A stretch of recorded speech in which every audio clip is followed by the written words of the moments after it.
오늘 아침에 주신 하나님 말씀 요한복음 3장 16절의 말씀입니다. 하나님이 세상을 이처럼 사랑하사 독생자를 주셨으니 이는 그를 믿는 자마다 멸망하지 않고 영생을 얻게 하려 하심이라. 아멘. 세상을 향한 하나님의 마음이라는 제목으로 말씀을 드리려고 합니다. 대림절 세 번째 주일을 맞았습니다. 성탄절을 기다리는 그 기간 동안 주님에게 집중하여 묵상하는 대림절기, 더 깊어질수록 더 주님과 가까워지고 또 성탄절의 은총과 축복을 담을 그릇을 준비하는 저와 여러분의 믿음의 생활인 줄로 믿습니다. 성탄절은 그리스도인에게뿐만 아니라 전 세계인, 타종교, 비그리스도인들에 이르기까지 잘 알려진 그러한 절기입니다. 어떻게 보면 그리스도인들보다도 더 넌크리스찬들이 즐기는 그런 절기가 된 듯할 정도로 널리 알려진 날이 되어버렸습니다. 어느 전에서 아기 예수 탄생을 축하합니다 라는 플랜카드를 걸어놨습니다. 그만큼 예수의 탄생에 대해서 보편적으로 다 알고 있다라고 이렇게 생각할 수 있을 정도입니다. 어느 성도님이 주일날 등록을 했어요. 어떻게 왔느냐 물었더니 자기는 원래 절에 갔는데 절 스님이 너는 교회 가라. 그래서 교회 왔다는 거예요. 그래서 담임 목사님이 고맙잖아요. 그래서 스님한테 전화했습니다. 했더니 이렇게 대답을 했습니다. 뭘요? 같이 먹고 살아야죠. 라고 대답했다는 거예요. 이렇게 성탄절이 상업화되어졌습니다.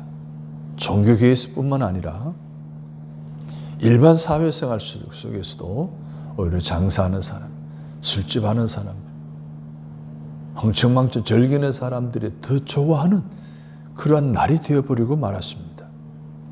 그러나 성탄절에는 재미 그 이상의 의미와 뜻이 들어있습니다. 그냥 단순한 의미가 아니에요. 더 깊은 의미가 담겨져 있다는 거예요. 오늘 본문의 말씀은 전 세계인이 다 알고 있을 정도로, 암기하고 있을 정도로 유명한 말씀 아닙니까? 이 말씀 속에서는 주님이 이 세상에 오신 이유가 담겨져 있어요. 하나님의 세상을 향한 마음이 담겨져 있어요. 그럼 오늘 본문의 말씀에서 하나님의 세상을 향한 마음이 무엇일까요? 한 단어로 말하면 사랑입니다. 오늘 본문은 그 사랑을 네 가지로 표현하고 있습니다. 먼저는 하나님의 세상을 이처럼 사랑하사. 여러분, 하나님의 세상을 사랑하시는데 그 사랑을 우리는 고귀한 사랑, 지극한 사랑, 다함이 없는 사랑, 죽어도 또 더 주고 싶은 사랑. 하나님 이 세상을 위해 다 주셨습니다. 다 주시고도 더 주시고 싶은 사랑입니다. 그리고 또 뭘 더 주실까 생각합니다. 하나님은 언제나 넉넉하십니다. 따라서 합니다. 하나님은 사랑의 하나님이십니다. 그래서 그 사랑 때문에 하루를 천년같이 기다리는 거예요. 인내하시는 거예요. 여러분, 인내는 사랑 없이 불가능합니다. 사랑이 없으면 사람들은 포기합니다. 포기라는 것은 뭡니까? 관심이 없다는 거예요. 사랑도 없다는 거, 마음도 떠나버린 상태를 우리는 포기라고 그럽니다. 그런데 그 마음에 조금이라도 마음이 있으면, 조금이라도 사랑이 있으면 포기할 수가 없습니다. 그래서 사랑의 하나님은 인내하고 계십니다. 하루를 천년같이 기다리고 계시는 것입니다. 그 하나님의 사랑을 표현한 말씀이 바로 탕자의 비유입니다. 탕자의 비유에서 아들을 사랑하는 하나님 마음이고 세상을 사랑하는 아버지의 마음이죠. 아들은 아버지가 싫다고 아버지 집을 떠나버립니다. 그때 아버지는 나무라거나 매를 대거나 호통을 치거나 하지 않으셨습니다. 그런 집 나간 아들을 생각하면 그냥 마음에 분노가 들끓습니다. 잠도 오지 않습니다. 즐거움도 행복도 다 끝나버렸습니다. 에이, 잊어버리자. 마음 먹다가도 그런데 시간이 지나면 또 생각이 납니다. 그리워집니다. 더 염려가 됩니다. 자, 그렇게 기다리는 아버지에게 아들이 돌아오죠. 어떻게 돌아옵니까? 병든 몸으로 돌아와요. 거짓골로 돌아와요. 속상하여 분노가 치밀어 올라요. 병신같이 병들어 돌아온 거 아닙니까? 고생만 죽도록 하도록 하고 돌아왔어요. 보기에 싫습니다. 그런데 막상 그 아들을 만나니 분노는 봄눈 녹듯이 사라집니다. 얼싸안고 입을 맞추어 잔치를 배설합니다. 큰아들은 어떻겠습니까? 집에 오지도 않습니다. 동구 밖에서 불평불만합니다. 그러다 아버지는 신이 났습니다. 송아지를 잡습니다. 신발을 신깁니다. 잔치를 벌립니다. 그래서 제일 좋은 그런 축제를 엽니다. 그것이 하나님의 사랑의 모습입니다. 그 사랑의 모습을 요한은 이렇게 표현했습니다. 하나님의 세상을 이처럼 사랑하사, 이처럼 사랑하셨다는 거예요. 이 같은 사랑을 거부하는 것, 이게 죄입니다. 이처럼 사랑하시는데, 인내하고 기다리시며 우리를 사랑하시는데 이것을 거부하는 것이 죄입니다. 그 사랑을 받아들이지 않는 것, 그 아버지의 마음을 헤아리지 않는 이것이 바로 죄라는 거예요. 성탄절은 이 하나님의 사랑이 가장 잘 나타난 절기입니다. 하나님의 세상을 향한 첫 번째 마음, 그 첫사랑은 바로 하나님이 세상을 이처럼 사랑한 지극한 사랑을 하셨다는 거예요. 두 번째는 뭐라고 말하고 있습니까? 독생자를 주셨다라고 했습니다. 여러분, 사랑은요 가장 좋은 것을 주는 거예요. 아홉은 제껴주고 하나만 주는 것이 아닙니다. 다 주는 것입니다. 다 주고도요 더 주고 싶은 마음을 갖는 것이 바로 아버지의 사랑입니다. 그래서 하나님의 세상을 얼마나 사랑하셨습니까? 독생자를 주셨다는 거예요. 가장 귀한 것을 주셨다는 거예요. 그것도 제물로 주셨다는 거예요. 십자가에 못 박혀 죽이기까지 하시면서 우리를 주셨다는 거예요. 하나밖에 없는 외아들을 주셨다는 것은 단 하나 아들 있는 거 주신 것이 아니라 하나님 자신을 주신 거예요. 그래서 하나님은 자신을 십자가 못 박아 죽이기까지 하면서 우리를 사랑하셨다는 거예요. 하나님의 그 사랑은 말로만의 사랑이 아니에요. 제도만의 사랑이 아니에요. 독생자를 세상에 보내셔서 세상을 사랑하신 거예요.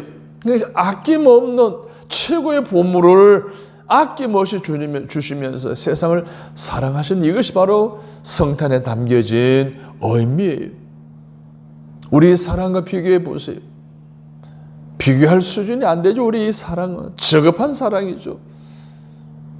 우리는 가진 것 중에서도 지극히 일부분만 주려고 합니다.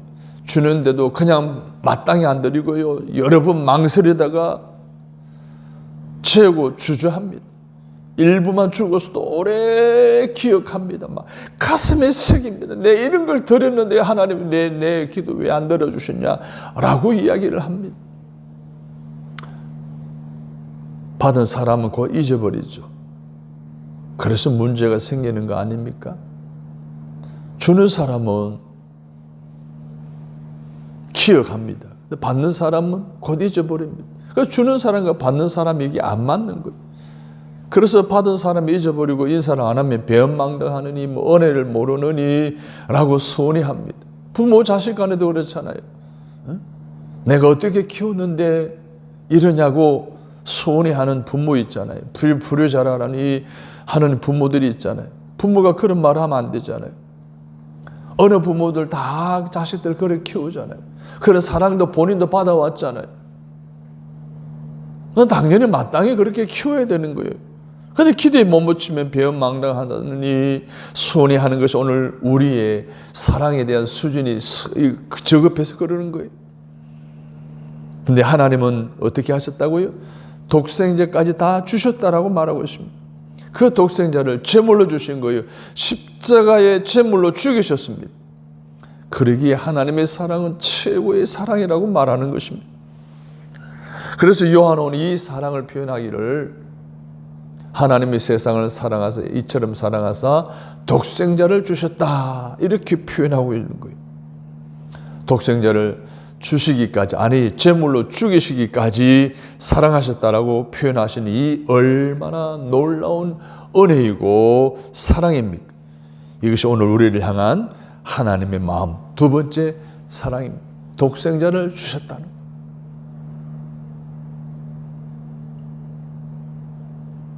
예수 가치가 있을 만큼 오늘 저와 여러분을 하나님이 사랑하셨다는 사실을 잊지 않으시기를 바랍니다. 세 번째 사랑은 그를 믿는 자마다 멸망치 않는다. 즉 구원을 받는다라고 했습니다.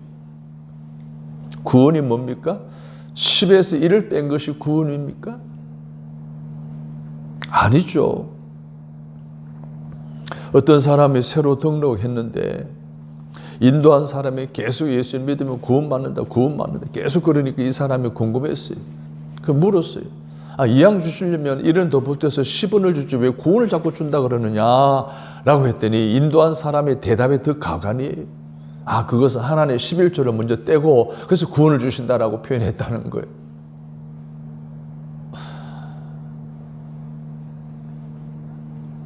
구원의 의미가 상당히 크고 넓습니다, 여러분. 구원은 지옥에서 구출받는 것을 말합니다. 불구덩이에서 구출하는 것, 탈출시키는 것을 말합니다. 1원을 더 보태는 의미가 아닙니다, 여러분. 한번 생각해봐요. 지금 집에 불이 타고 막 불구덩이가 되고 있어요. 그 안에 내 가족이 있다고 생각해요. 내 형제가 있다고 생각해요. 내 자녀들이 있다고 생각해 보세요. 그냥 놔두면 다 불에 타 죽습니다. 그런 경우를 생각해 보셨습니까? 아주 위급한 상황 아닙니까? 그곳으로부터 가족을 구출해내는 것, 탈출시키는 것, 이게 바로 구원인 것이고 구원시키는 것입니다. 하나님의 아들을 세상에 주시면서 이렇게 말씀하셨어요. 누구든지 그를 믿는 자는 구원을 받는다라고 말합니다. 오늘 본문에 보면 누구든지 저를 믿는 자는 멸망하지 않고라고 했습니다. 그를 믿으면, 그래서 예수가 복음이고 진리고 생명이고 길인 줄로 믿습니다. 우리는 사랑하는 사람을 지옥에서 구원해내야 합니다. 그것이 사랑입니다. 우리의 사랑하는 가족들이 불구덩이에서 속수무책으로 있다고 생각해 보세요. 그들을 구출해내야 되잖아요. 그러기 위해서 우리는 용기가 필요합니다. 뜻이 있어야 되고 거만한 헌신이 있어야 돼요. 용기가 없으면 구출해낼 수가 없어요. 우리 세상에 용기 있는 사람이 얼마나 많습니까? 소방대원들 보십시오. 불구덩이로 뛰어들어가서 죽어가는 사람들 건져내잖아요. 기차역에서 영무원들이 위험에 처해 있는 사람들 끄집어내잖아요. 차를 타고 가다가 교통사고로 차가 전복된 사람들, 지나가는 사람들이 영웅이 되어 뛰어들어 그 사람을 그 위험에서 건져내잖아요. 여러분, 한 사람을 죽어가는 사람을 건져낸다는 것은 웬만한 용기 아니면 불가능한 게 아닙니까? 용기 있는, 오늘 우리에게 필요한 거. 어느 노인회에서 여행을 가게 되었습니다. 배를 타고 강을 건너는 중에 바람이 갑자기 불면서 배 난간에 있던 할머니 한 분이 물이 빠져버린 거예요. 허우적거리며 살려달라고 아우성 치는데 아무도 뛰어드는 사람이 없고 지켜보고만 있는 거예요. 그런데 한 노인이 뛰어드는 거예요. 그래서 구출해냈어요. 다들 용기 있는 그 할아버지에 박수치고 환호성을 칩니다. 할아버지가 올라오더니 하는 말이 그랬습니다.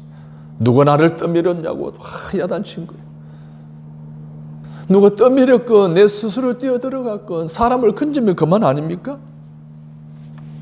이렇게 위기에 처한 사람을 구출해내는 게 이게 구원인 거예요. 주님이 우리를 그렇게 구원해내시기 위해 세상에 오신 줄로 믿습니다. 주님은 말씀하십니다. 이는 그를 믿는 자마다 멸망하지 않고, 할렐루야. 복음서 보면 부자와 나사로 이야기가 나옵니다. 부자는 세상에서 풍족하게 살았어요. 마음껏 먹고 입고 마시고 살았어요. 그런데 거지 나사로는 그러지 못했습니다. 부자의 밥사랑이 떨어지는 부스러기를 먹으며 자라나는 헐벗은 늘 부족하며 살아가는 그러한 사람이었습니다. 여러분 생각해 보세요. 부자는요, 안 먹어도 배불러요. 근데 가난한 사람 먹어도 배고픈 거예요. 이게 사람의 생리예요. 근데 그들이 그렇게 살아가다가 죽었네요. 죽고 난 이후로 또 완전히 반전이 되어버렸습니다. 부자는 어디로 갔어요? 지옥에 갔어요. 얼마나 불이 뜨게 타오르는지 입술이 타고 입이 타고 목이 마르고 미칠 지경이에요. 그래서 물 한 방울만을 내 혀에 이렇게 닿게 해서 나로 하여금 좀 이 너무 힘든 이 상황을 좀 이렇게 극복하게 해달라. 만약에 그곳에 물이 있으면 그것이 지옥이 아니잖아요. 그래 고통스럽게 했다 눈을 떠보니 자기 집에서 늘 구걸하며 살던 거지가 아브라함 품에 앉아있는 것 아닙니까? 기가 막힌 일이죠. 그래서 두 가지 부탁을 하잖아요. 그 나사로를 시켜서 나한테 물 한 방울만 허락해 달라고 부탁합니다. 그거 줄 수가 없잖아요. 근데 이 부자는 그것이 지옥인 줄 모르는 거예요. 두 번째로는 그 나사로를 보내서 내 형제들이 이곳으로 오지 않도록 복음을 전해달라는 이야기 하지 않습니까? 여러분, 그것이 가능하면 그것이 지옥이 아니잖아요. 그랬더니 아브라함이 뭐라 그럽니까? 이미 그곳에는 선지자도 있고 목사도 있고 전도사도 있고 권사도 있고 장로도 다 있으니까 그들이 알아서 할 거다. 그때 뭐라 그럽니까? 그 사람 말을 안 듣습니다. 죽은 나사로가 다시 가면 나사로의 말을 들을 것입니다. 야, 안 된다. 소용없다. 완전히 살아생전과 완전히 반전되는 현상이 일어났잖아요.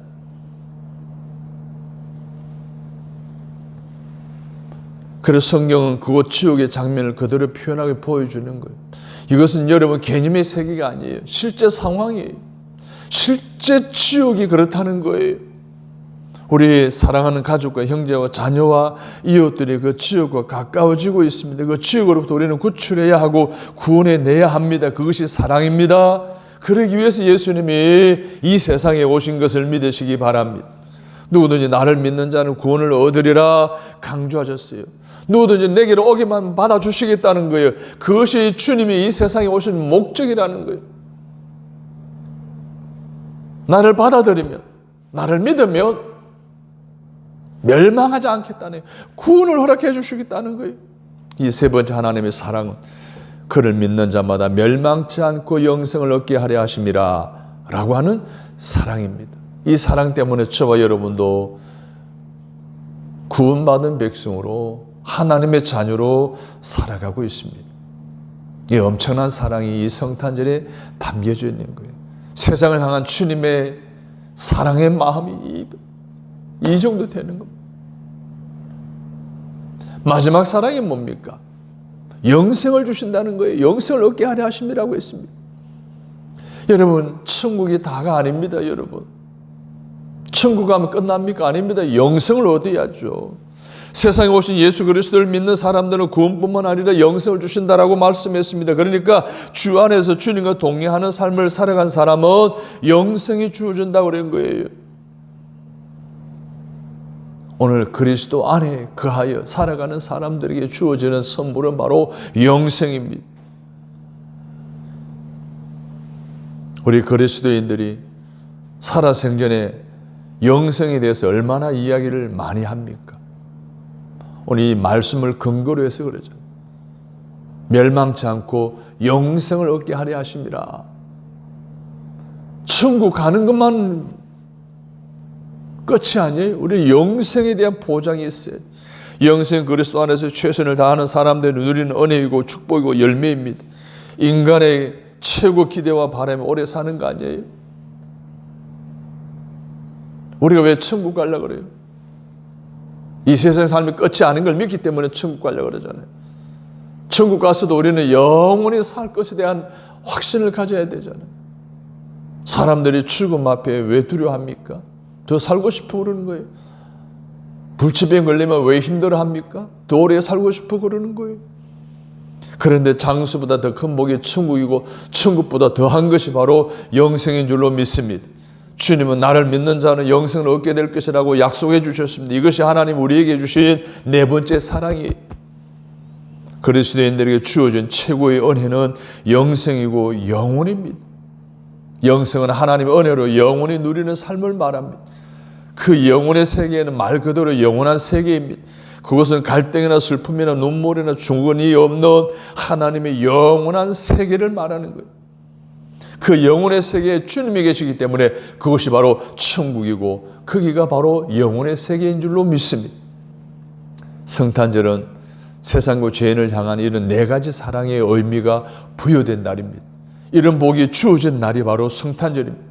그래서 하나님이 예수님을 세상에 보내실 때 요란을 뜨신 거예요. 700년 전에 예수를 보낼 것이라고 언약해 주시고 예언하시고 약속해 주셨어요.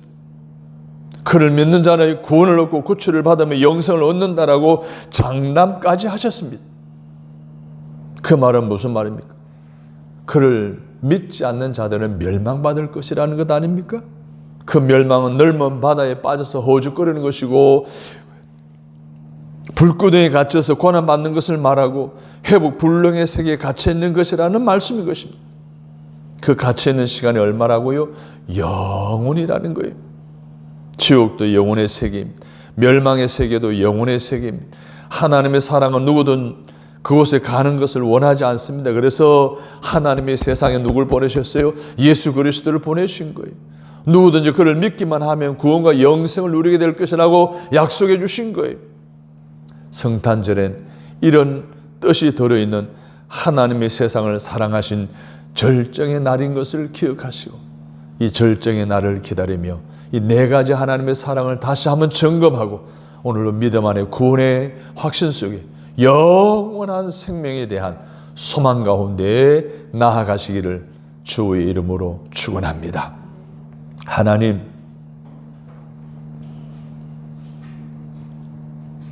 성탄절에 부여된 의미를 하나님 되새길 수 있도록 인도해 주시고 하나님의 세상을 향한 네 가지 사랑의 마음을 다시 마음에 새길 수 있게 하시니 감사합니다. 이처럼 사랑하신 지극한 사랑, 독생자를 주시기까지 아낌없이 주시는, 아니 당신을 십자가에 못 박아 우리를 사랑하시는 그 사랑, 더 나아가 구원에 이르는 놀라운 사랑, 그것도 영원한 생명을 얻는 그 크고 놀라운 사랑 다시 한번 기억하고 묵상하며 성탄절을 맞이하는 우리 모두가 되게 하여 주옵소서. 예수님의 이름으로 기도합니다. 아멘.